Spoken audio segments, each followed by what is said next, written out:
Chercher et explorer la vérité pour savoir si la Bible peut représenter Dieu et quelle est leur relation est une question de la plus haute importance. C'est un point capital à élucider. Les paroles et l'œuvre de Dieu sont toutes écrites dans la Bible. L'œuvre de Dieu, elle ne peut pas exister en dehors de la Bible, n'est-ce pas?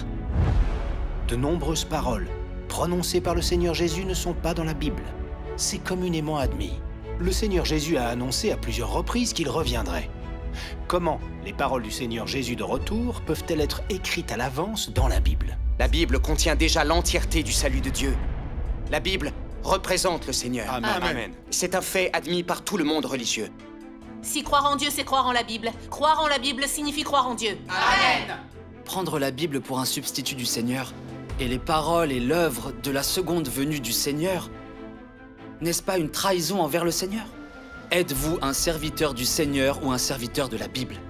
Ces gens-là accordent à la Bible le même statut qu'ils accordent à Dieu. Il y en a même qui reconnaissent la Bible sans reconnaître Dieu. Ils pensent que la Bible est suprême et la place au-dessus de tout. Ceux-là cherchent à remplacer Dieu par la Bible. C'est évident.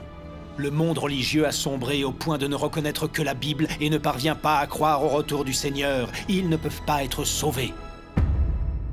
Dieu Tout-Puissant dit, ce n'étaient pas des gens qui croyaient en Dieu, mais des gens qui croyaient en la Bible. Dans le fond, ils étaient les chiens de garde de la Bible. Si la foi d'un homme consiste uniquement à respecter la Bible, et que son cœur n'a pas de place pour Dieu, s'il ne peut pas adorer sa grandeur et mettre sa parole en pratique, s'il est incapable d'accepter son œuvre et de suivre ses conseils, vous ne diriez pas qu'un tel homme est un pharisien?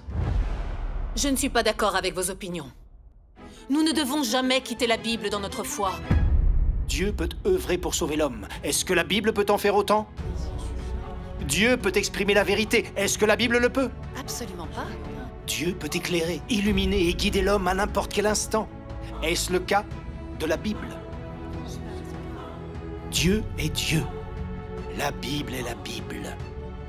L'homme met la Bible sur un pied d'égalité avec Dieu et pense que la Bible peut représenter Dieu. N'est-ce pas un blasphème et un dénigrement de Dieu? Si la Bible est un récit de la parole de Dieu et le témoignage de l'homme à Dieu, alors pourquoi ne peut-on pas recevoir la vie éternelle par la lecture de la Bible? Le Seigneur Jésus a dit « Vous sondez les Écritures parce que vous pensez avoir en elles la vie éternelle. Ce sont elles qui rendent témoignage de moi. Et vous ne voulez pas venir à moi pour avoir la vie. » Oui, la Bible ne donne pas la vie éternelle.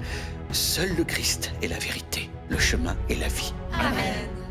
Le Christ des derniers jours apporte la vie et apporte le chemin de la vérité durable et éternelle.